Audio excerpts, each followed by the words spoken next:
Hello बच्चों, इस video में हम एग्जाम्पल 8.4 करेंगे। एग्जाम्पल पहले रीड करेंगे और एग्जाम्पल को समझेंगे गिवन क्या है और आपको क्या फाइंड आउट करना है। एग्जाम्पल में गिवन है light with an energy flux of 18 watt per centimetre square falls on a non reflecting surface at normal incidence. If the surface has an area of 20 centimeter square, find out average force exerted on the surface during 30 minutes time span। तो given data ऐसे है बेटा, energy flux given है, energy flux 18 watt per centimetre square given है, area centimetre square में given है और इधर भी सेंटीमीटर स्क्वेयर गिवन है, इसीलिए हम इसको चेंज नहीं कर रहे क्योंकि बाद में ये कैंसिल हो जाएगा। टाइम मिनट्स में गिवन है, सेकंड में कन्वर्ट कर लेंगे। एवरेज फोर्स आपको फाइंड आउट करनी है क्वेश्चन में।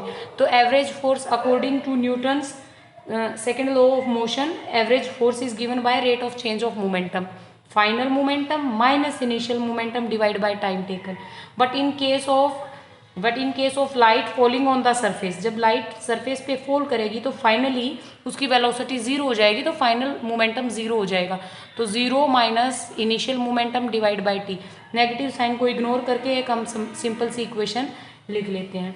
अब इसका मीनिंग समझते हैं, ये क्या है 18 वॉट पर सेंटीमीटर। देखो हमारे पास इसका मीनिंग क्या है, जैसे आपको एनर्जी फ्लक्स गिवन है, एनर्जी फ्लक्स गिवन है 18 वोट को हम लिख सकते हैं जूल पर सेकंड, ओके, और ये सेंटीमीटर स्क्वायर गिवन है। तो अब इसको देखो यूनिट के अकॉर्डेंस, ये क्या है जूल एनर्जी कि 18 joule energy 1 centimetre square area पर 1 सेकंड के लिए फॉल करती है। ठीक है, वोट को हमने रिप्लेस कर दिया जूल पर सेकंड से। इसका मतलब ये इंटेंसिटी ही है। इंटेंसिटी ऑफ द लाइट क्या थी, इंटेंसिटी ऑफ लाइट का मीनिंग है अमाउंट ऑफ एनर्जी और amount of light falling on a surface of 1 centimetre square for 1 second. तो ये energy flux is nothing, it is intensity. तो हम इसको ढंग से लिख लेते हैं, इंटेंसिटी आई गिवन है, that means 18 watt per centimetre square, ये भी हमें गिवन है। अब हम अपना क्वेश्चन स्टार्ट करते हैं। तो हमें एवरेज फोर्स फाइंड आउट करनी थी, मोमेंटम डिवाइड बाय टी। तो मोमेंटम कहीं भी गिवन नहीं है, गिवन डाटा के अकॉर्डेंस इस एक्सप्रेशन में चेंजेस लेके आते हैं। तो देखो इसको कैसे चेंज करेंगे, मोमेंटम इज गिवन बाय, इस एक्सप्रेशन को मैं चेंज कर रही हूँ। मोमेंटम क्या होता है, energy falling on the surface divide by velocity of the light. तो momentum energy falling on the surface divide by velocity of light, ये होता है। तो एवरेज फोर्स का फॉर्मूला चेंज हो जाएगा। नेक्स्ट पेज पर ही कर लेते हैं। तो फोर्स हमारे पास ये बन जाएगी, देयरफॉर एवरेज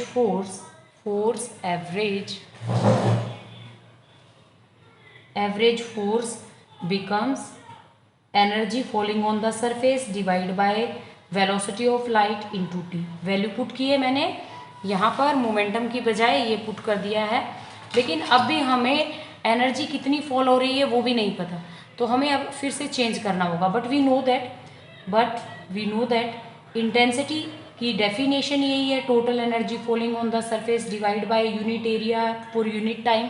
तो यहाँ से इस एक्सप्रेशन से total energy that is equal to intensity into area into time, ये आ जाएगा।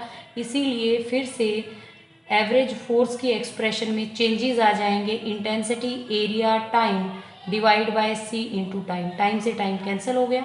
तो एक बहुत सिंपल सी एक्सप्रेशन आ गई, force intensity area divide by C. बस आप सभी वैल्यूज़ को इसमें पुट कर देते हैं। तो इंटेंसिटी ऑलरेडी हमने समझ लिया कि ये एनर्जी फ्लक्स इंटेंसिटी है जो कि 18 वॉट पर सेंटीमीटर स्क्वायर हमें गिवन था, और एरिया को हमने 20 सेंटीमीटर स्क्वायर इसीलिए रखा था क्योंकि ये कैंसिल हो रहा है। और टाइम का इसमें एक्सप्रेशन कैंसिल हो गई है टाइम की, सी 3 × 10⁸ मीटर सेकेंड -1। ओके, ये सभी चीज़ें एसआई यूनिट में हैं, तो कैलकुलेट होने के बाद फोर्स की एसआई यूनिट हम लिख देंगे। कैलकुलेट करेंगे 1.2 × 10⁻⁻6 न्यूटन। ये एवरेज फोर्स एक्सर्ट करेगी on the surface when a light of energy flux 18 watt per centimetre square falls on non reflecting surface. Okay.